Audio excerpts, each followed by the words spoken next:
First year. আশা করছি সবাই খুব বেশি ভালো আছো। আজকে অলরেডি ২৮ তারিখ হয়ে গেছে। তো কাল দিনে তোমাদের পরীক্ষা। বেশ কিছু বিষয় মাথায় রাখতে হবে তোমাদের। তো এই বিষয় নিয়ে আমি আজকে ক্লাসে আসলাম তোমাদের জন্য। খুব গুরুত্বপূর্ণ কিছু বিষয় নিয়ে কথা বলবো। প্রথমত দেখো, কালকে যখন তুমি পরীক্ষার হলে যাবা, তোমার বুক কিন্তু ধুকপুক ধুকপুক করবে। কিছু ভাল লাগবে না। অনেকেই আছো মনে হবে যে বাড়ি ফিরে যাই, এই টাইপের। হ্যাঁ, লাইফে প্রথম পরীক্ষা দিতে যাচ্ছ কি হিসাবে? ন্যাশনাল ইয়ান হিসাবে। এখন পরীক্ষার হলে যখন যাবা, অবশ্যই একটু আগে যাবা, মানে যথেষ্ট সময় নিয়ে যাবা, কারণ তোমার সিটটা তোমাকে খুঁজে বের করতে হবে। সিট খুঁজে বের করার পর সামনে কে পিছনে কে ভাবার দরকার নেই।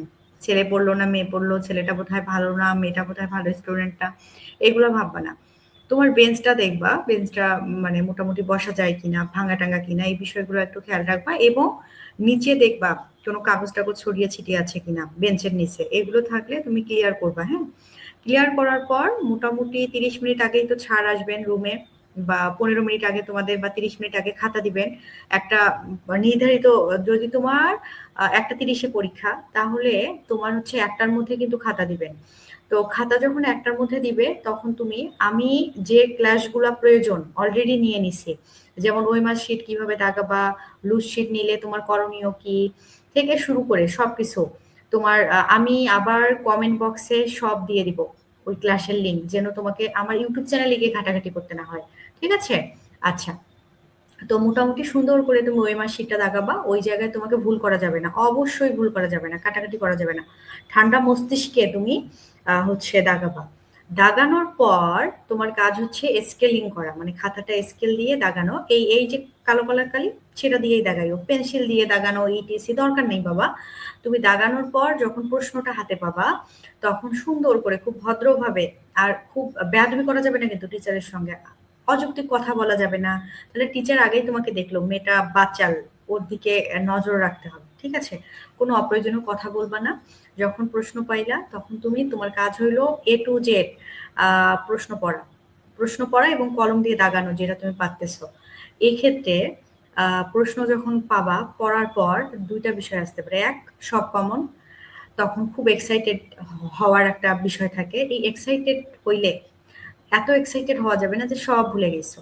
ঠিক আছে? আবার কিছু কমন পড়ে নাই বা একটু ঘুরায় পেঁচায় দিছে, ভয় পাওয়া যাবে না।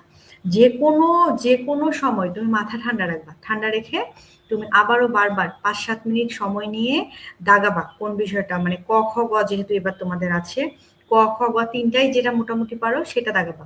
ঠিক আছে? যেগুলো দাগাবা, ৮টা প্রশ্ন যেহেতু দিতে হবে, ৮টাই আগে দাগাই নিবা। নেয়ার পর তুমি লেখা শুরু করবা। লেখা যখন শুরু করবা, সিরিয়াল অনুযায়ী লিখবা। অর্থাৎ ১ নাম্বার যখন লিখবা, ধরো ১-এ ক, খ, গ দেয়া আছে। তো ক, খ, গ শেষ করে তারপর ২ নাম্বার যাও আর ৪ নাম্বারে যাও। সেটা তোমার বিষয়। কিন্তু ওইটা ৩ টা লিখে তুমি অন্য জায়গায় যাবা। ঠিক আছে? আবার ধরো তুমি ৩ নাম্বার লিখতেছো। ১-এর পর ৩ লিখবা। ৩ নাম্বারটা লেখার পর ওখানে ক আর খ আছে, ২ টা প্রশ্ন আছে। তাহলে ক লিখলাম, মনটা চাইলো না, খ লিখলাম না, মনে পড়তেছে না। তো এটা পরে লিখবো। তারপর আমি ৫ নাম্বার লিখতেছি। এটা করা যাবে না। সিরিয়াল মেইনটেইন করতে হবে। আচ্ছা, এই বিষয়টা গেল। এখন তোমার খাতা পাওয়ার পর, লেখার পর আরেকটা বিষয় আছে। সুখে, সুখে লেখা যাবে না। অবশ্যই ঘড়ি লাগবে, টাইম ম্যানেজমেন্ট লাগবে। টাইম ম্যানেজমেন্টের একটা ক্লাস নিয়েছি। কয় মার্কের জন্য কত মিনিট সময় দিবা, কয় পেজ লিখবা। কমেন্ট বক্সে আবার দিয়ে দেবো লিঙ্ক। এটা দেখে যাবো। ঠিক আছে? ওই অনুযায়ী লিখবা। আমি যেন পরীক্ষা দিয়ে এসে কারো না শুনি যে আপু কমন ছিল কিন্তু লিখতে পারিনি, কেন? সময় পাইনি। এটা না। তুমি ন্যাশনাল ইউনিভার্সিটিতে সব কভার করে না আসতে পারলে তোমার সিজিপি গেল, সিজিপিএ তোমার গেল, তোমার ভালো রেজাল্ট হইলো না। মানে তোমার মাথায় রাখতে হবে, হাতের লেখা শুরু থেকে শেষ পর্যন্ত সুন্দর গোছানো করতে হবে, এবং টাইম ম্যানেজমেন্ট করে A to Z সব আমাকে শেষ করতে হবে। অর্থাৎ আমাকে আমাকে সব প্রশ্নের আনসার দিয়ে আসতে হবে। বোঝা গেছে? সো এইভাবে তুমি দিবা। আর যখনই একটু খারাপ লাগবে, পারতেছো না, আর হ্যাঁ, অযথায় সামনেরটাকে হুতাহুতি করিও না, পিছনেরটাকে হুতাহুতি করিও না। বাংলা তুমি তুমি তুমি পারবা। তুমি মাথা ঠান্ডা করে লেখো, আর লিখে পারবা ইনশাল্লাহ। আরেকটা বিষয় অবশ্যই বলবো, যদি কোনো কারণে টিচার তোমার খাতা নেয়, বেয়াদবি করবে না। স্যার আমি তো এটা করিনি, আপনি কেন নিলেন, মুখে মুখে তর্ক করবে না। সরি স্যার বলে, স্যার আর হবে না। খাতাটা দিলে দিল, না দিলে বাজে কথা বলবা না, চুপচাপ বসে থাকবা। এমনিও একটা টিচার খাতা নিলে ১৫ মিনিট পর দিয়ে দেন। আর বেশি করা টিচার হলে 30 মিনিট পর দেয়।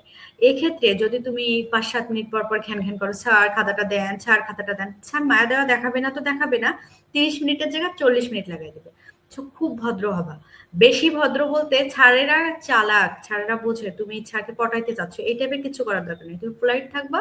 ছাড় যখন তোমাকে সিগনেচার করার জন্য আসবে তখন তুমি দাঁড়াবা, যখন তোমাকে খাতা দিবে তখন তুমি দাঁড়াবা, তারপর হচ্ছে তোমার যখন যে লুটশিট দেওয়ার জন্য আসবে তখন তুমি দাঁড়াবা।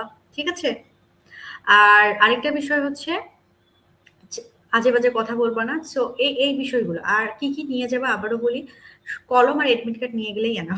হ্যাঁ, এডমিট কার্ড, রেজিস্ট্রেশন কার্ড।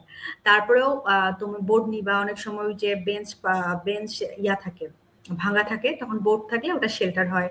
তারপরে হচ্ছে ফাইল নিবা, ফাইলটা স্বচ্ছ হলে ভালো হয়, না থাকলে নাই।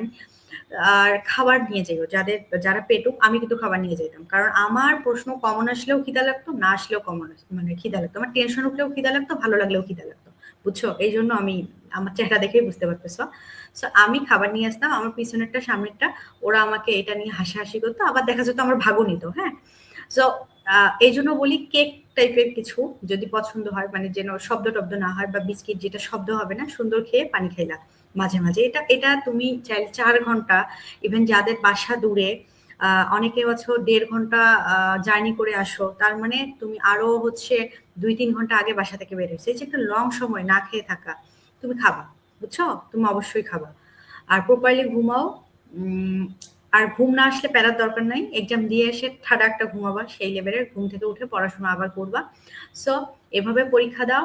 আর যখনই, আবারও বলি, যখনই মনে আসবে না লিখতে লিখতে এবং হাত ব্যথা হবে কিন্তু, তখন মনে করবে না আমাকে পারতে হবে আর আমি পারবো, নিজের উপর ভরসা রাখবা, ইনশাআল্লাহ এক্সাম ভালো হবে। এক্সাম ভালো হওয়ার পর আমাকে সবাই জানাবা, হ্যাঁ, কেমন হয়েছে। ঠিক আছে? সবাই ভালো থাকো, সুস্থ থাকো, সবার জন্য অনেক অনেক দোয়া, এবং আসলে মন থেকে অনেক অনেক দোয়া থাকলো।